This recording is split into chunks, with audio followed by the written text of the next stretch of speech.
First phase के मतदान के बाद तेज प्रताप की बीजेपी नेताओं से बढ़ती नजदीकी को लेकर कयासों का बाजार गर्म होने लगा है। इस बीच शनिवार को एक बार फिर से पटना एयरपोर्ट पर बीजेपी सांसद रवि किशन और तेज प्रताप के बीच कानाफूसी हुई।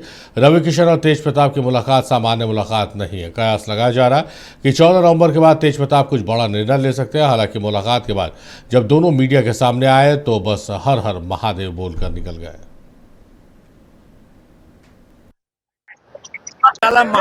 महादेव का जोड़ा बा, महादेव की जब तय कैले बड़ा संजोग से कल भी मिले रवि भाई से और आज भी यहाँ मिल गए रवि भाई से। हर हर महादेव हो गया और महादेव का शंखनाद संगे हुई। जय जय जय। पहले चरण के खबर जो जमीन की आई है उसके बाद विपक्ष अभी अपना बाल नोच रहा, तो उसके शब्द उसका अंड बंड बोलना समझ जाओ ये बहुत बुरी हार की छटपटाहट है।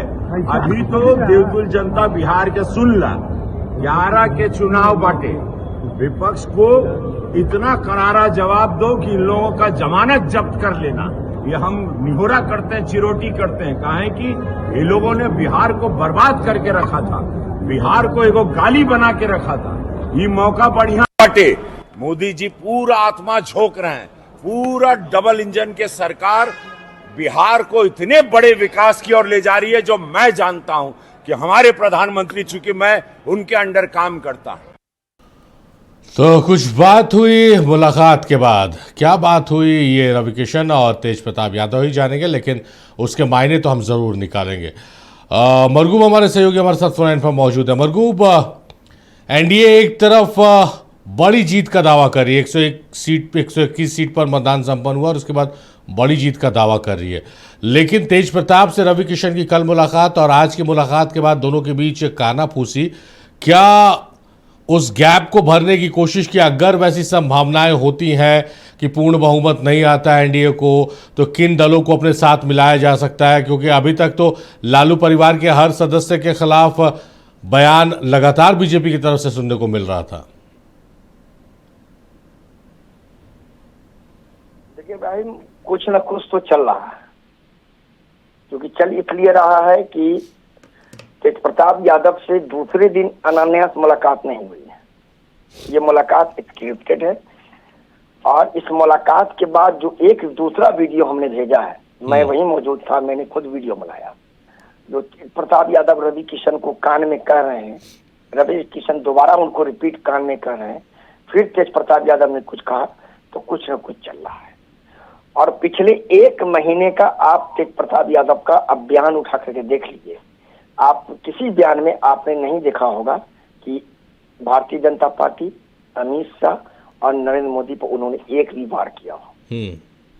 लगभग 1 दर्जन तो बाइट इंटरव्यू मैं उनका कर चुका हूँ, एक भी वार उन्होंने बीजेपी पर अब कभी नरेंद्र मोदी देश के प्रधानमंत्री और अमित शाह जी पर उन्होंने नहीं किया। एकदम आप उठा के देख लीजिए। अपने भाई पर किया कि झुंझुना थमा देंगे, बच्चा है अभी देखते हैं, लेकिन नहीं किया। तो कुछ न कुछ चल रहा है। ये चल ये रहा है कि क्या रिजल्ट के बाद तेज प्रताप यादव बीजेपी का दामन थापेंगे, क्योंकि अब उन्हें लगता है कि कहीं न कहीं ऐसे जगह सेट हो जाना चाहिए जहां सब कुछ सुविधाएं मिले, चाहे वो सुविधा सिक्योरिटी का हो, चाहे एक बड़ी पार्टी के साथ मिलन का सुविधा हो। तो ये एक बड़ा सवाल है। रवि किशन का इस तरह से दूसरे दिन मिल जाना, हर हर महादेव के दोनों आदमी भक्त हैं ये कहना, और फिर जाते समय तेज प्रताप का रवि किशन के कान में बातचीत करना, रवि किशन से उनको कहना, तो अंदर खानी कुछ न कुछ चल रहा है। अब इसके बारे में निश्चित तौर पर कौतूहल पूरे मीडिया जगत में फैली है, राजनीतिक जगत में फैली है। होगा क्या ये कह पाना मुश्किल है। हालांकि आज हम प्रतिक्रिया लेने के, लेकिन तेजस्वी यादव नहीं लौटे, तेजस्वी यादव बाय रोड लौट गए, इस पर हम सवाल जरूर पूछते। लेकिन तेज प्रताप यादव का मंशा क्या है? क्या राजनीतिक विरासत बदलने वाली है उनकी? नहीं, एक चीज यह समझाइए मरगूब कि जैसा आप कह रहे हैं कि अगर कुछ इस तरह का समीकरण होता है तो तेज प्रताप सुविधाओं और तमाम चीज़ों के लिए उस पाले में जा सकते हैं, तो ये वन साइडेड तो नहीं होगा, क्योंकि ये इश्क जो है वो दो तरफा इश्क है। बीजेपी को भी उतनी ही ज़रूरत तेज प्रताप की होगी लगता है। बीजेपी अभी तक आकलन कर चुकी होगी फर्स्ट फेज के बाद, तो इसीलिए एक एक वोट कह रहा हूँ, एक एक सीट को किस तरह से इंटैक्ट रखना है, इसकी कवायद तो शुरू होगी। भाई इस चीज को आप दो तरीके से देखिए। एक तो आप विधानसभा में सीट के समीकरण से भी देख सकते हैं कि तेज प्रताप यादव अगर चुनाव जीत जाते तो निश्चित तौर पर ये होगा। दूसरा एक और आपको देखना पड़ेगा कि अगर ये आने वाले दिनों में होता है कि तेज प्रताप यादव की नजदीकियां बीजेपी से बढ़ती हैं तो ये बीजेपी के लिए एक बड़ा हथियार होगा। मैं आपको बता रहा हूँ ये कम बड़ा हथियार नहीं होगा। और बीजेपी सिर्फ और सिर्फ लालू यादव परिवार पर ही अटैक करती है।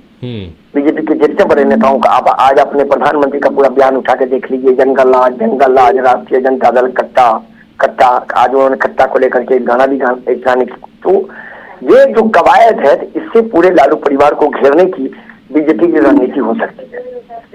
हालांकि 14 तारीख के रिजल्ट के बाद इस मुलाकात का और इस कानाफूसी का जो परिदृश्य है, जो फिल्म है, अभी तो ट्रेलर है, वो सामने आ जाएगा और वो बहुत दिलचस्प होगा। मैं आपको अभी बताते रहा हूं। चलिए, तो 14 तारीख का इंतजार करना पड़ेगा कि आखिर आज तेज प्रताप और रवि किशन के बीच में कानाफूसी किस बात को लेकर हुई। बहुत शुक्रिया मरगूब तमाम बातचीत, तमाम जानकारियों के लिए आपका।